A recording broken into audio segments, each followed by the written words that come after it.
Hi, it's Tony Robbins again. Listen, people ask me all the time, if you really want to get lasting change, real results that stick around, what do you got to do? What are the most important things you've learned, Tony, in that area? And I tell people the most common thing people talk about is how they want to make a change in their life. But everybody wants a change, but nobody wants to work out. Everybody wants muscle, but nobody wants to train. See, one of the challenges that we have in our lives is we don't realize that the process of training ourselves, the process of conditioning ourselves actually feels incredible once you get that initial momentum. But most people don't. Why? Why do so many people say, well, I lost 100 pounds, the same 10 pounds 10 times, or they'll tell me, I'm on my 4th day without a cigarette, man, I'm doing really good. If you're counting the days, it's not lasting change. You're just counting the days you can tell people how long you lasted. If you want lasting change, you've got to give up this idea of trying something. You got to decide you're going to commit to mastery. I would like to start this morning by showing you the strategy for learning. What is learning? So if we take a human being, and this will be a drawing of a human being, so you can see that, again, I majored in art. Magnificent, isn't it? So if we take a human being, and we want to be able to have them learn something, what is learning? Well, learning is the creation of, and here's the key word, of a relationship. Whenever you learn something, all you're really doing is creating a relationship between two things. So if I want to learn something, say, how do I learn this? It's not figuring things out. That's how most of us think of learning. Learning is not figuring things out. Learning is the creation of a relationship between two things. Something you already know, the known. Something you already know, it's in your head already, you understand it. And a relationship between the known and what would you guess? The unknown. Because the minute you link something you understand to something you don't understand, you now understand what you didn't understand. So if you want to learn something, if you're not learning, it's not that you're not smart. It's not that you can't figure it out. It's that the person is explaining it using references you don't have. So I've learned things like quantum physics, I've learned things like nuclear power from physicists. I'll say, okay, explain to me how that's like an orange, right? How's that at least like a solar system? Something I understand. And sure enough, once they make that linkage, you got it. You understand the relationship, you understand what things are. Most of us lower our standards, why? Because who you spend time with, my friends, is who you become. One of the biggest reasons I started going to seminars when I was like 17 is I had nobody around me as a great role model. I could read about somebody, but being around people, being in that environment was very different. Finding a way to go to work with someone who lived that standard of life was very different. You get around people with low standards and you compete with it. You don't need to compete with it. It's like, okay. I mean, remember Jerry Springer? I don't know if he's still in the air, but I remember he used to get people on the show and I thought, where would he find these people? And why would people watch? I'll tell you why they watch. They watch these people and go, my life's still pretty darn good compared to that person. Look at them. You don't have to change your life. All you have to do is find somebody with a lower standard and you'll feel good about yourself. But if you feel that good feeling, it's an illusion. The only thing that's going to make you happy, my friend, in this year or any other, is to step up. It's to raise the standard. It's to discover what you're capable of and feel that incredible power of pushing through whatever's holding you back and get to the other side of more of your true self. That's what this game's all about. How many of you can think of something you feel excited about right now? Raise your hand. Let me see your hand. Say I. When you're really excited about it, what about that excites you? Or when you're really excited, how do you feel? How do you speak? What's your life like? By the way, when you're excited, does it tend to touch other people, yes or no? Absolutely. By the way, do people have a tendency, who feels different right now than just even a couple moments ago? Raise your hand and say, I. Why? Because focus is controlled by questions. If you ask a different question continuously, not once, continuously, you will get a different answer. If you ask a lousy question, you get a lousy answer and a lousy state. Somebody says, why does this always happen to me? It doesn't always happen to you, but the brain's like a computer. Ask it a question, it'll have to come up with an answer because you deserve it, you idiot. Once you break through, then it just becomes a game. The people that are getting your products have not yet broken through in most cases. The breakthrough happens by conditioning your mind every day, by feeding it a role model or story. It's putting yourself in a peak state where you follow through by getting physically strong. It's creating a little ritual of doing a little bit each day, and then you get momentum. But the most important thing of all is what we started out with. Why? Absolutely. Why is it a must for you? It doesn't have to be you're against the wall, but it has to be something you're hungry for, because the only difference in people is hunger. And if you're not hungry, get around people that are hungry and something will hit you. If you don't like the way your career is or your business is, change it. If you don't like your body, change it. You don't like your relationship, change you first, because if you change it, you'll bring you to the next one. Maybe it's time to change it too, but change yourself first. If you want to change anything in your life, you have the choice. So there is no right or wrong. I just want to make you aware in this breakthrough session that everything in our life changes the moment we make a decision. And I mean a real decision. A decision is when you cut off any other possibility and you commit to something with everything you've got and you take action. But the big decisions start with little decisions like, what am I going to focus on? Because whatever you focus on, you're going to feel. You're going to learn to drive a stick shift car and you're brand new at driving a car. Who can remember this experience? And was it overwhelming, yes or no? Why? Because driving a car today for most of you is one chunk of information. I'm going to go drive. That's it. Because most of what you've done, you got cognitive knowledge about, you repeated it enough with enough emotion, you did it enough in your body. Now, all of those complex things happen, and what you call it is just driving. But the first time you were driving, it was a lot of different activities. I can remember, they called me speed racer because I couldn't figure out how to get anything going.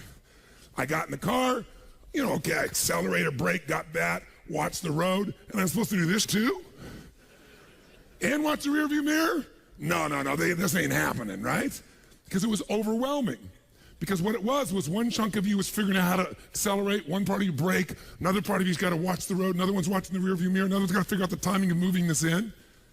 But after a while, it just became driving. And most of you drive today literally on automatic pilot. Because many of you, how many of you have ever done this? You're driving along, and all of a sudden your mind goes somewhere else, and all of a sudden you go, who's been driving? Who's had that experience before? Say I. Well, who's been driving is your subconscious mind, the part of you that makes your heart beat 100,000 times a day without you having to think about it even when you're sleeping. And your subconscious absorbs way more when you're in a position of total absorption like you are here, immersion, more than your conscious mind does. I'm very clear that I believe that life is about leadership and being truthful to yourself. And so I believe, number one, that the mandate for any great relationship and the mandate for anybody to lead their own life and not be a follower is you got to see things as they are, but not worse than they are. Because that's where most people go. That's where they go in relationship. That's why they start to tear it down. That's why the relationship starts to break down, because people get scared when it isn't working out, and then they make it worse than it is so they don't have to try. Because they don't want to try again and be disappointed. They don't want to feel that sense of rejection. They don't want to feel that sense of failure. So most people make it much worse than it is. 80% of success in life, 80% of achievement in business, 80% of almost anything that matters in your life is psychology, and 20% is mechanics. And I'm here to tell you there's two things that control everything in your life. Every thought, every feeling, every emotion, every action you have in your life. What you're wearing today, whether you're going to turn this off within a few minutes or whether you're going to stick with me here for 2 or 3 minutes, is all controlled by two things: your beliefs and your values.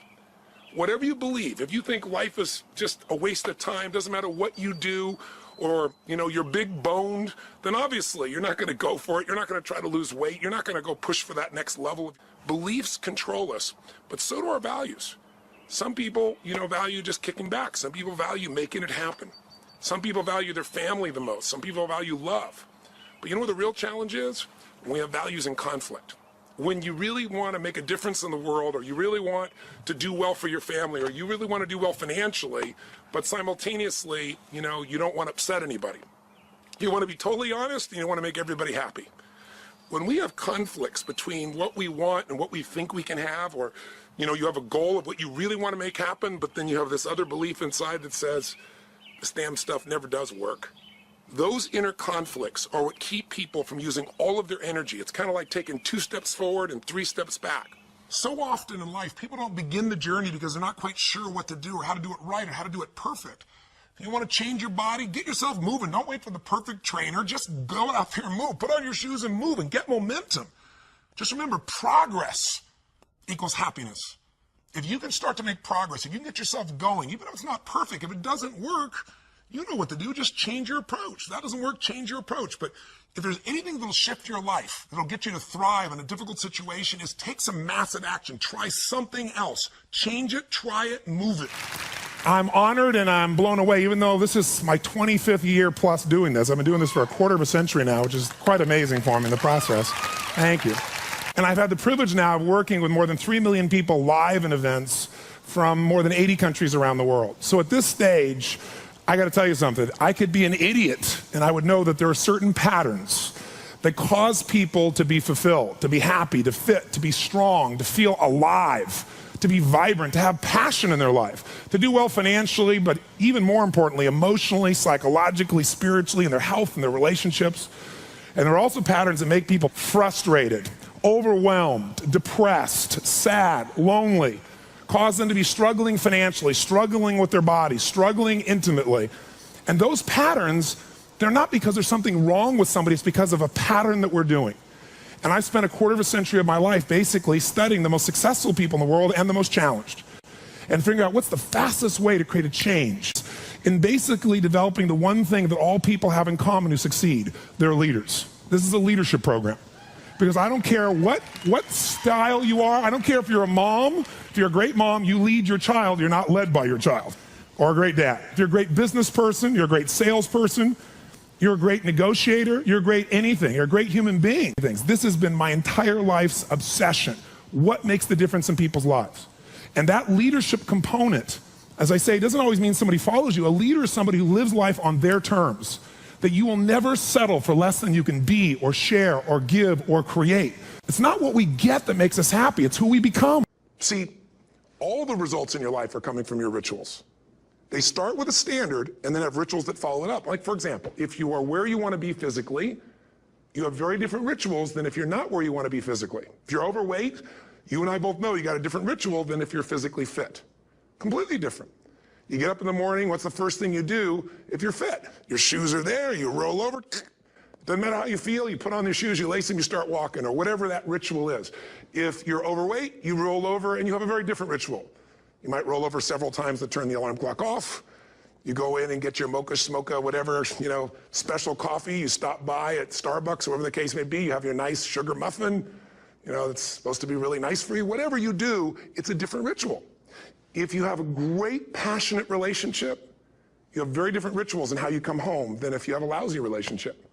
Where you come home and the first thing you do is you're tweeting somebody, or you're emailing, or flipping on the news, or you don't even come home. What are the rituals? Whenever I study people that are successful, what I look for is what's the standard they hold themselves to, and then what are all those little rituals that add up? Because think about it. Success and failure are not giant events. They don't just show up. You don't just suddenly become successful or suddenly have this cataclysmic event that makes you fail. It may look that way, but failure comes from all the little things. It's failure to make the call. It's failure to check the books. It's failure to say, I'm sorry. It's failure to push yourself to do things physically that you don't want to do. And all those little failures day after day come together until one day some cataclysmic event happens and you blame that. That event happened because you missed all the little stuff. And then I thought, years I figured out, our whole life is shaped by decisions. That's what we've talked about today, right? But there's 3 decisions you're making every moment you're alive. And the way you make these 3 decisions shapes your destiny. First decision we're all making every moment is, what are you going to focus on? What are you going to focus on? And I realized that my father's life and my life ended up very different because we made that day 3 decisions very differently. He decided to focus on the fact that he has not fed his family. And the second question you got to decide, every moment you're alive, and including this moment, what are you going to focus on? Second question is, as you're focusing on, what does this mean? What does it mean? And the bottom line on meaning is, if you think about it, you get to make up the meaning, and most people pick the worst one, don't they? That day, my father decided to focus on the fact he hadn't fed his family, and I know what meaning he gave because he said it out loud over and over again, that he was worthless because he had not taken care of his family. And then the final, most important decision you make every moment you're alive, what am I going to do? What am I going to do? And I'll tell you what he decided to do. He decided to leave our family shortly thereafter, which at the time was It was the worst experience of my life. It was the most crushing experience I felt. It's been so many years now, I don't have the same feelings. And part of it is 3 years ago he passed away. But at the time, I knew no greater pain. My family knew no greater pain. I couldn't understand why he would leave. I loved him so much. And my life turned out very different than him. I was the only one to go at his funeral. No one else in the family would go. Nobody wanted to be part of it. He died alone of a disease called connective tissue disorder. And I can tell you right before his death, he got the lesson because he looked at me and he said, son, he said, I was a bastard. I didn't connect with anybody and look what I'm dying of. It's unbelievable. Change happens in a moment. A breakthrough happens in a moment. What is a breakthrough? A breakthrough is that moment in time where suddenly the impossible becomes possible. Not just intellectually, but you do something about it. You know, people all the time will say it takes 10 years or it took me 20 years to make a change. I always say BS. It took you a minute.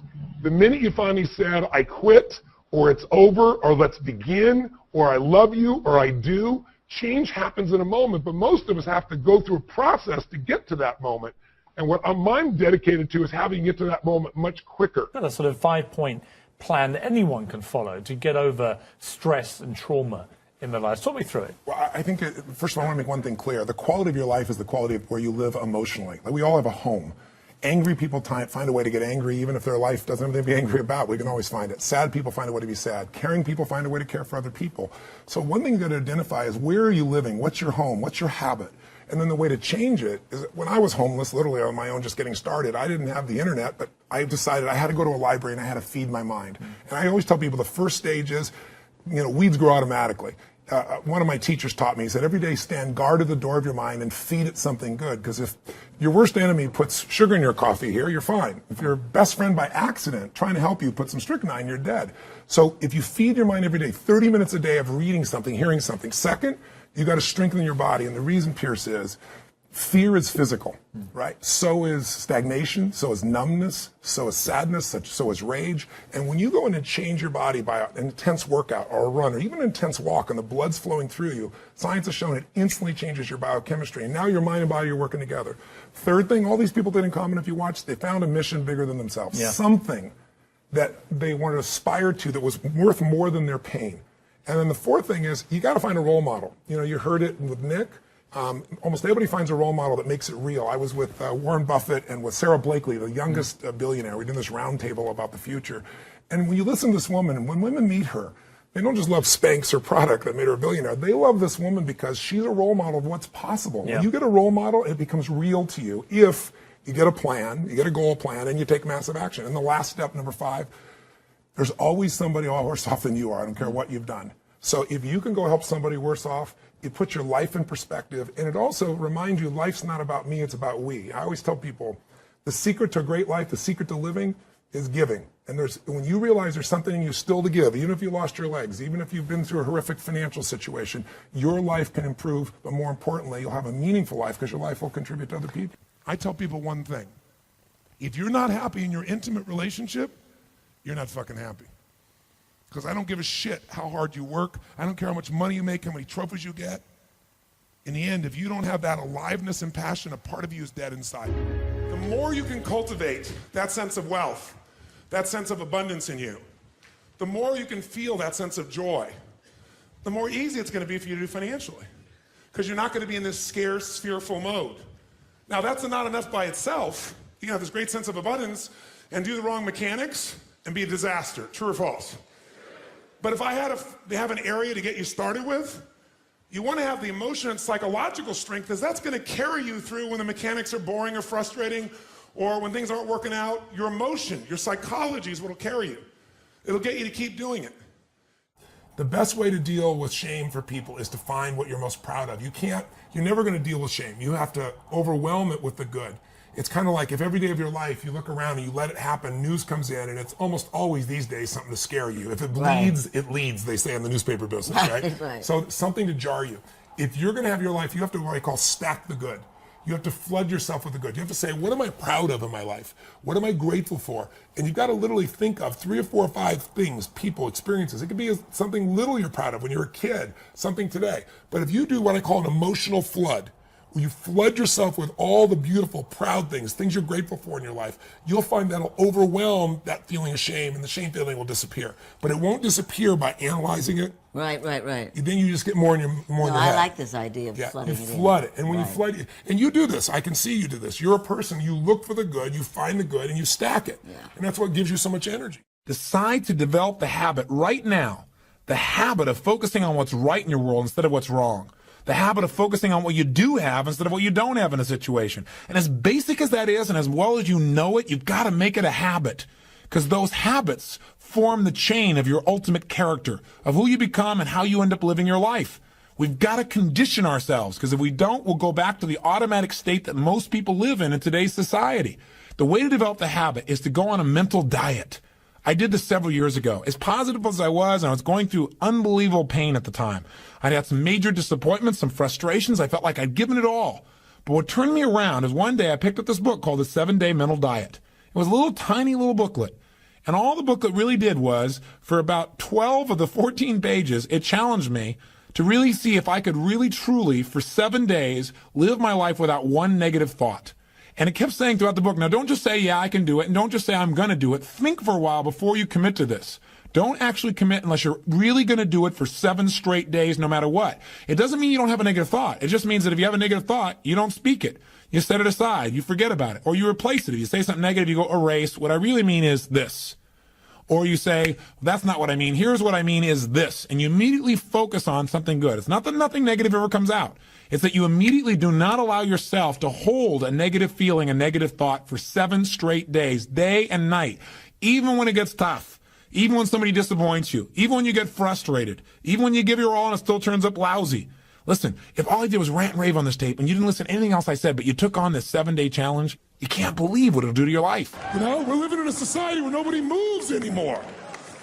What are we like today? How do people get injured today? They don't get injured smashing into people, playing football and anything else. They get injured typing, right? You know, picking up a pencil. That's how people get hurt today, because we don't use everything anymore. We live in a box.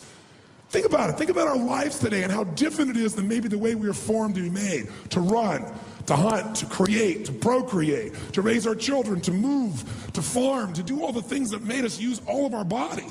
Today, what do? You wake up and you have this box life. You have a box breakfast, right? You get in your box car, you drive to your box office, you load up a box elevator. You don't use the stairs, of course, right? You go to your box office where you type on a box, talk on a box, right?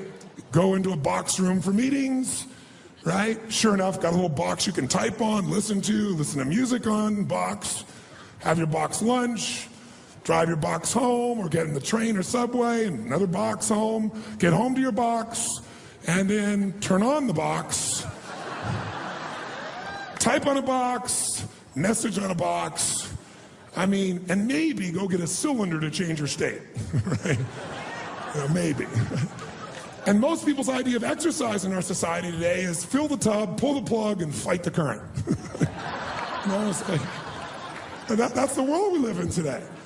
And so it's not hard to figure out why we're getting fat and why we're feeling kind of tired and why we're building up acid in our system, consuming foods that have nothing alive in them anymore. I will do something that I still do backstage and have done for 23 years because I don't hope I'm going to be in a good state. I demand it. So I do an incantation using my whole body. I'd say, I now command my subconscious mind to direct me in helping as many people as possible alive today to better their lives by giving me the strength, the emotion, the persuasion, the humor, the brevity, whatever it takes to show these people and get these people to change their lives now. And I would do that literally driving in my Volkswagen to a meeting in LA on the freeway for 40 minutes. People are looking at me, I'm screaming at the top of my lungs. They're going, I know he's a serial killer. I know he is. But by the time I entered that room, when 2 people meet, if there's rapport, the person who's most certain will always influence the other person. And I was totally certain, and they were trying to get revved up to certainty. Do you agree with this? Yes or no? I do another one because I was poor. I changed my mindset. I kept doing things, but I never got beyond it. I'd say God's wealth is circulating in my life. His wealth flows to me in avalanches of abundance. All my needs, desires, and goals are met instantaneously by infinite intelligence, for I'm one with God and God is everything. And I would imagine the abundance in my life, and I would feel so grateful. And a year later, I went from making $38,000 a year to making $1 million a year in 1 year. Because successful people do what failures won't. You follow me on this? You know? If you get yourself in a state of certainty that this is going to work, I'm going to find the way, and if this doesn't work, I will make the way, then you tap a lot more potential. And when you're certain in your potential, you take massive action. When you take massive action, you really believe in something, you get great results. When you get great results, your brain goes, see, I told you I was a stud. People tell me all the time, oh, I'm skeptical or I'm pessimistic. I said, no, you're gutless.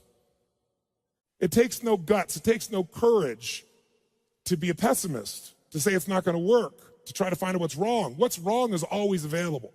It's always what's right. So I'm not into positive thinking, but I am into intelligence. And intelligence says, see it as it is, don't make it worse than it is. I mean, people all the time say, my problem is I'm big bone. No, you're freaking fat, tell the truth. You know, what is this big bone story?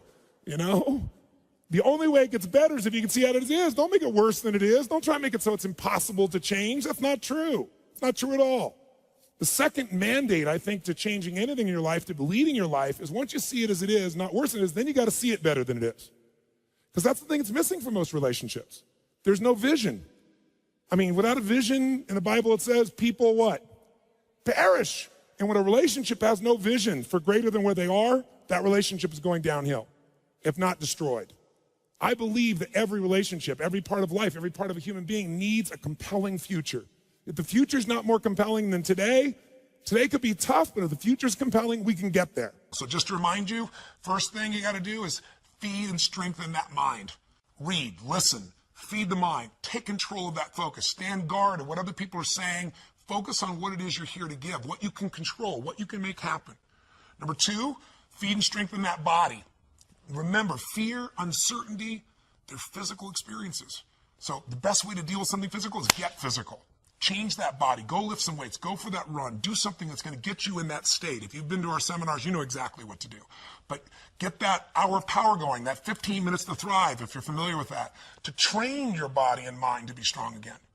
Number three, make sure you put yourself in that position where you find a role model that's going to inspire you and show you that way. Maybe it's a contrasting role model. You think your life's so tough, find somebody with tougher who's really turned it around. Or maybe it's just somebody who's really succeeded, that you can now see there is a way. There's a way through. There's a way to make this happen, even in the toughest times. There's always a way. Four, make sure you get yourself into action. Get a plan, take massive action. And then number five, most importantly of all of them, feed your spirit. Feed and strengthen your spirit. And there's only one way to do that. It's to find what you're grateful for and to take time, whether it be prayer for you or just taking a moment to think about what it is that's so lucky in your life. There's a rejuvenation in our spirit when we stop taking things for granted. And when most importantly, what feeds your spirit is to give, to find a way to do something for someone else who's worse off than you are. Because what is this all about? It's about strength, and it's about perspective, it's about action, it's about emotion, and it's about heart. And so many people, miss the opportunity to feel like their life makes a difference. I'm a big believer that motive does matter, that why you do something people can feel, that people may be skeptical, they may have their judgments or their fears because they've been through so much, but in my experience, ultimately, why you're doing something people feel. And if you're doing this because some part of you knows that you're here in life not just to get but to give, then there's a spark that happens in other people because they feel the genuineness of that, and there's a spark that happens in you because it reminds you what you're made for. Whenever you don't learn, it's because someone is trying to teach you in a different way. And the different way is, I was a good student in school. I liked learning until I got to junior high school, where I liked all subjects until I got to there, when math became algebra, geometry, and trigonometry. Because when I got there, I totally hated it. So I had no motivation to really learn it. And with no drive to learn something, you don't. Who you spend time with is who you become. And getting yourself in proximity with people that are succeeding, even if you have to work for free for somebody, get in the environment around them, it rubs off on you. You begin to think like they think. You begin to see what the opportunities are. One of the challenges in our country is when people are really doing poorly, we put them together in an environment with other people who are doing poorly, and we wonder why they don't get better. No amount of money will ever make you wealthy. Because as soon as you get there, you will raise the game.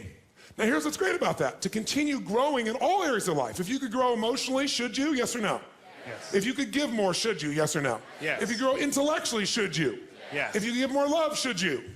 If you could grow more financially, should you? Yes, because growth is life. But having to grow in order to feel significant enough means you will always be poor.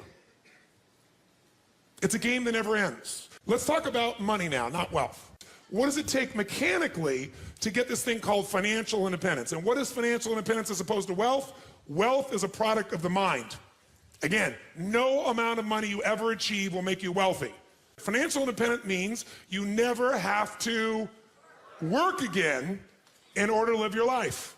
That when you do work, you're doing it because you really want to, not because you have to. And how many are committed to not only being wealthy, but also financially independent? Say, I.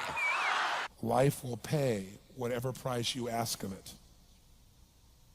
But you know what's interesting? You got to ask intelligently. In the Bible it says, ask and you shall what? Yeah, pretty good formula. You ought to look into it. But you know what? It says, ask and you shall receive, but I'm sure it meant ask intelligently. I'm sure that's what God meant. I'm sure he didn't mean bitch and you will receive. Whine and you will receive. I don't think that was the instruction. Now, if you were going to ask intelligently, there might be 5 elements of that. Number one, you'd have to ask specifically, wouldn't you? You wouldn't ask in a general way. People do that all the time. They go, I want more money. Fine, here's $1, get out of here. Very often you're getting what you're asking for. You're just not aware of how general you're asking. Clarity is power. The more clear you are about exactly what it is you want, the more your brain knows how to get there. Your brain is a servo mechanism. It's like a bomb. Those bombs, those missiles, they have a servo mechanism. So if the target moves, it knows what the target is, it follows it.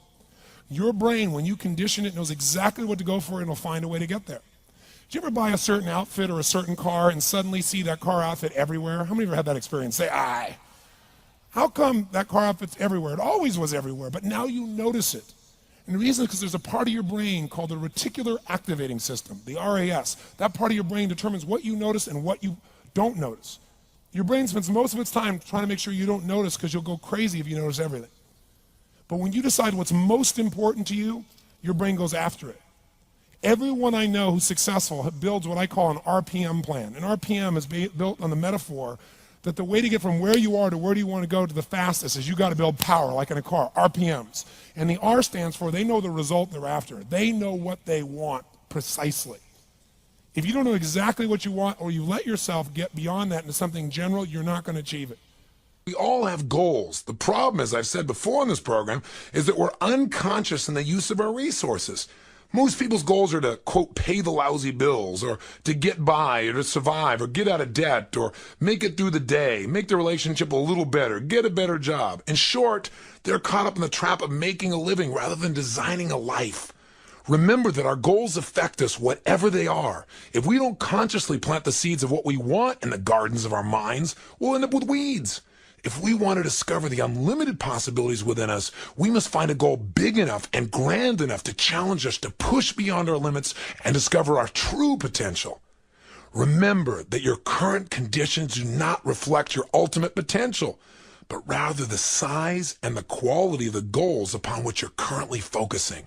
We all must discover or create a magnificent obsession. Whenever you look at somebody and say, why are they more successful than anybody else? It's always because of step one, they've raised their standard.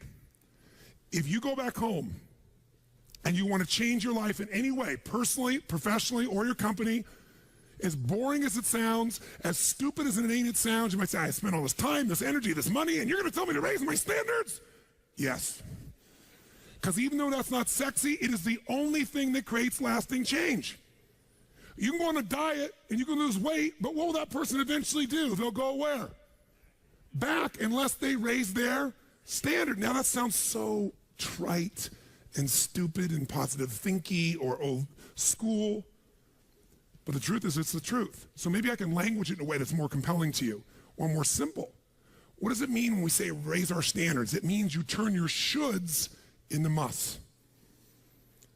The difference in people is that they turn their shoulds into musts. The things that you used to say I should do, you do your shoulds when it's convenient, when it's comfortable, when it goes your way. But when something is a must, not to other people, but a must to you, do you find the way to get it done, yes or no? So the difference in people is what's their must, or another word for that is what's their standard. Because here's what leaders really do. They maximize resources. A leader can come into an organization that's totally torn up in horrible shape, take the same resources, take it to another level. Your body, your mind, your emotion, but you can't maximize it when you're trying to fit in. And you can't maximize it when you live by everybody else's rules. I'm not saying don't be respectful. I'm just saying as a leader, you got to decide what you believe is right. And one thing I can tell you will always feel right, to never settle for less than you can be, do, share, or give. That'll feel right as long as you're inside your life here. Whoa, yes. The greatest investors, the greatest financial success in history, the first man to become a billionaire by investing alone is a man who was a friend of mine. He died about 4 years ago, named Sir John Templeton. Sir John Templeton started out with nothing. He wasn't Sir John. He was a guy that basically grew up in a tiny little town with nothing to his name. He worked hard, and he decided to save his money and find a way to invest. But he had one cool secret. He realized when things are going well, what do people want for their property when things are going really well? A high price or a low price? Which one? High price. When things are going well, do they want a high price or a low price for their shares? Which one? High price. When things are going unhappy, when things are terrible, when things are going well, people think it's going to go well forever. When they think it's going bad, they think it's going to go bad for how long? Forever. When things are going really poor, what does that guy want for his shares or his home? A high price or whatever he can get? Which one? Whatever he can get. So his mindset was really simple. I'm going to make all my money, write this down, during times of maximum pessimism. I'll make all my money during times of maximum pessimism. If you can, when everybody else is freaking out, seeing it worse than it is, you can see how it really is, not kid yourself, not just be positive, but see it better than it is and see where the advantage is. And you can do the third step I left out, which is once you see it better than it is, you got to make it that way. You got to come up with a strategy and action plan to make it that way. If you can do those three things, you can take advantage. And if you want a great jump in the quality of your life, an extraordinary jump in the quality of your life, you got to set yourself up to win. You got to set yourself up with a process that allows you to consistently grow, consistently enjoy your life, and consistently produce the results that you're really after.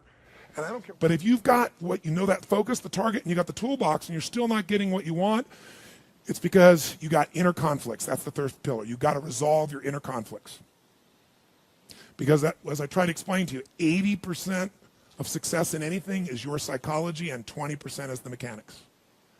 So those inner conflicts are when you take 2 steps forward and you pull 3 steps back, right? When you say, boy, I'm totally committed to this, but you don't follow through. This is my expertise, the why guy part. Why? Why do you keep saying you want this? You have crystal clarity, you have the tools, and you're still not getting it. There's a conflict in you. You want to be totally successful, but you're afraid at some level that if you are totally successful, you will not be loved. You'll be rejected. You want to be in a position where you have total free time and you want to build a billion-dollar enterprise. These are conflicts. You really, truly know you got the tools and talents to make this happen, but a part of you doesn't think you deserve to succeed because of something you did at some point in your life or something you made up. Or you think making money or being successful economically is not spiritual. And you're committed to being spiritual, and yet the other part of you, it's the inner conflicts between fighting parts. So what do we do in this third pillar? Think of it as a vault we got to unlock. Think of it as unlock and unleash. That's the third pillar. The way you unlock and unleash is you identify the conflicts. You get clear what they are. So you may have total clarity, even the tools, but how can you totally unleash and commit when you're being pulled in 2 different directions? You say, Tony, how do I solve that? There isn't one way. You've got to get clear about what's most important to you today, not what you think you should do based on an old blueprint, an old belief system, your parents, society, your friends. Otherwise, you'll succeed and not be fulfilled. So once you identify the conflicts, now what you got to do is align. Align your life with what you really value. Align your life with what is most important to you. And then once you are in a position where you're aligned, guess what you'll do? Take action. You won't even have to work at it. When everything's in alignment, there's nothing pulling you away, boom, you go for it.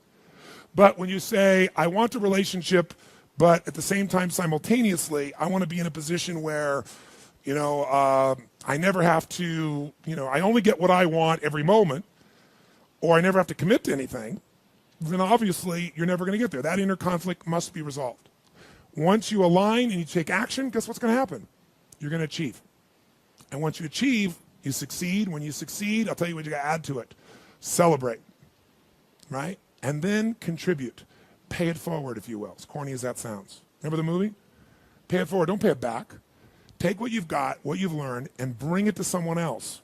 And if you bring it to someone else, it continues that cycle of fulfillment, of joy, of meaning in your life. Everything works. I just finished by reminding you what I think everybody knows in their heart. Nothing you get will ever make you happy. Nothing. Doesn't matter how many people respect you, how much money you have, how many things you have. We all know that. But who you become will make you very happy or very sad. And so ultimately, there's one way to test your life. In the busyness of your life, make sure you take just a few minutes to give yourself the gift of making progress every day. Because that's the one word that'll make you happy. Progress. Doesn't matter what you achieve. Feels good for how long. You know, you got it. It's wonderful. It's exciting. You appreciate it. And then you move on. But if you're still growing, if you're not growing, you're dying. If you're making progress, if you're not where you want to be physically, but all of a sudden you took this book and you started to make some simple changes and you started to walk, move, exercise, you make a couple dietary changes, you got some energy now, and you start feeling it every day, even if you're not yet to the 30 pounds you want to lose, just the momentum will make you happy. If you're in a relationship where you're settling, or you're in a relationship where you're not in a relationship and you're settling for being alone when something inside of you craves more, and this book triggers you and gives you the plan of how to finally connect and break through your own fears and connect with people and light them up the way you really want to, just even before you're there, just the progress will light you up.